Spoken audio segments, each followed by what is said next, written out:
முடிந்தவரை முட்டைகளை ஃப்ரெஷ்ஷாக அடிக்கடி வாங்கிக் கொள்ளுங்கள். நிறைய வாங்கி ஸ்டாக் வைக்க வேண்டாம். எவ்வளவோ தேவையோ அவ்வளவு வாங்கி உபயோகப்படுத்திக் கொள்ளுங்கள். வெளியே போக முடியாதவர்கள் வேண்டுமென்றால் அதிகமாக வாங்கிக் கொள்ளுங்கள். இருந்தாலும் ஒரு வாரத்துக்குள் மேல் ஸ்டாக் வைத்துக் கொள்ள வேண்டாம். வீட்டில் செடி வளர்ப்பவரா நீங்கள்? அப்படியென்றால் முட்டை ஓடுகளை நொறுக்கி அந்த செடியில் போட்டு வைத்தால் செடி நன்றாக வளரும். பூச்செடிகளுக்கு இன்னும் பிரமாதமாக வளரும்.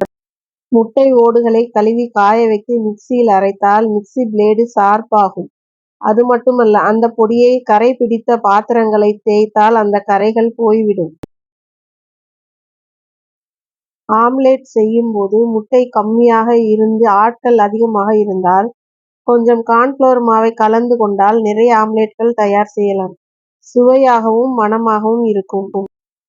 மிளகாய் கிள்ளி போட்ட பாசிப்பருப்பு குழம்பு செய்யும் போது அதில் 2 முட்டைகளை உடைத்து ஊற்றினால் குழம்பு சுவையாகவும் மணமாகவும் இருக்கும்.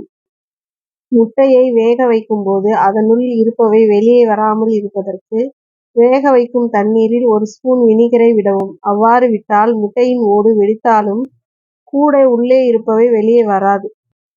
முட்டை கெடாமல் இருக்கிறதா என்பதை அறிந்து கொள்வதற்கு அந்த முட்டையை குளிர்ந்த உப்பு தண்ணீரில் மூழ்கும்படியாக வைக்கவும். முட்டையானது முழுகாமல் மேலே வந்தால் அந்த முட்டை கெட்டுவிட்டது. அது தண்ணீரில் மூழ்கினால் அந்த முட்டை சமைப்பதற்கு பயன்படுத்தலாம். முட்டையில் ஆம்லெட் செய்யும் போது முட்டையை நன்கு அடித்து அதனுடன் சிறிது கடலை மாவு சேர்த்து கொண்டால் ஆம்லெட் சுவையாக இருக்கும், மணமாகவும் இருக்கும். சில முட்டையை உடைத்து ஊற்றும் போது மஞ்சள் வெள்ளை கருவுடன் சிகப்பு நிறத்தில் இரத்தம் போன்று கலந்து இருக்கும். அப்படி இருந்தால் அதனை உபயோகிக்க கூடாது. முட்டையின் மஞ்சள் கருவினை நீக்கி வெறும் வெள்ளை கருவினை வைத்து குழம்பு செய்து குழம்பினை 5 அல்லது 6 நிமிடங்கள் வேகவிட்டு இறக்கினால் சுவையாக இருக்கும். முட்டை வேக வைத்த பாத்திரத்தில் வாடை நீக்க டீ தூள் அல்லது வினிகர் போட்டு தேய்த்தால் வாடை நீங்கிவிடும். வேக வைத்த முட்டையின் உள்ளே சில நேரங்களில் கருப்பு நிற படலம் படர்ந்திருக்கும். இதை தவிர்க்க வேக வைத்த பாத்திரத்திலிருந்து முட்டையை எடுத்த உடனே குளிர்ந்த நீரில் போட்டுவிட்டால் கருமை ஏற்படாது. முட்டை குழம்பு செய்யும் போது தேங்காய் துருவலுடன் பெருஞ்சீரகத்தூளை சேர்த்து பசை போன்று அரைத்து குழம்பில் சேர்த்தால் முட்டை குழம்பு கெட்டியாகவும் சுவையாகவும் இருக்கும். முட்டை பொடிமா செய்யும் போது எண்ணெய் சேர்ப்பதற்கு பதிலாக வெண்ணெய் சேர்த்தால் ருசியாகவும் மணமாகவும் இருக்கும். முட்டையை உடைத்து ஊற்றி half oil, full oil dosa சட்டியில் செய்வதை விட தாளிக்கும் கரண்டியில் உடைத்து ஊற்றி செய்தால் இட்லி போல் மிகவும் கனமாகவும் சுவையாகவும் இருக்கும். முட்டை பொடிமா செய்யும் போது சாம்பார் வெங்காயம் போட்டு செய்தால் அதிக சுவையுடன் இருக்கும். அதனுடன் தக்காளியும் சேர்த்து கொண்டால் இன்னும் சுவையாக இருக்கும். முட்டையை ஃப்ரிட்ஜில் வைக்க வேண்டும் என்றால் அதை சுத்தமாக கழுவிவிட்டு மூடி போட்ட டப்பாக்களில் போட்டு வைத்தால் முட்டை ஓட்டின் கிருமிகள் மற்ற பொருட்களில் பரவாமல் இருக்கும்.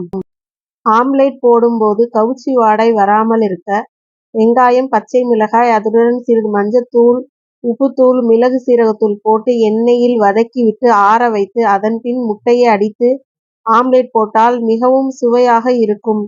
கவுச்சி வாடை இருக்காது. வீட்டுக்கு விருந்தினர் வருகிறார்கள். நிறைய முட்டை அவிக்க வேண்டுமென்றால் குக்கரில் 1 விசில் வைத்தால் முட்டை நன்றாக வெந்து இருக்கும். மூழ்கும் அளவு தண்ணீர் வைத்தால் போதும்.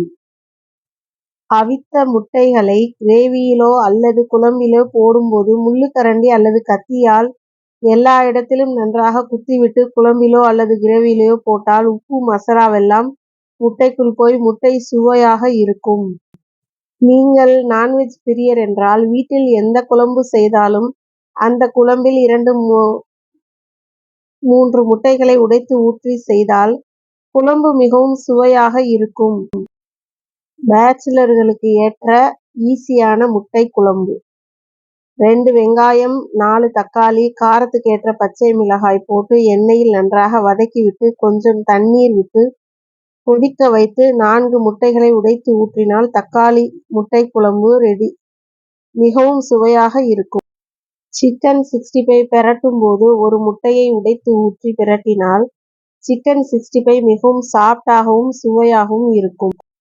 சப்பாத்திக்கு ஏற்ற சைடிஷ் 4 வெங்காயம் 4 தக்காளியை பொடியாக நறுக்கி எண்ணெயில் கொஞ்சம் சோம்பு தாளித்து பின்பு வெங்காயம் தக்காளி நன்றாக வதக்கி காரத்துக்கு மிளகாய் தூள் போட்டு 2 முட்டைகளை போட்டு நன்றாக கிண்டினால் சப்பாத்திக்கு ஏற்ற சைடிஷ் ரெடி.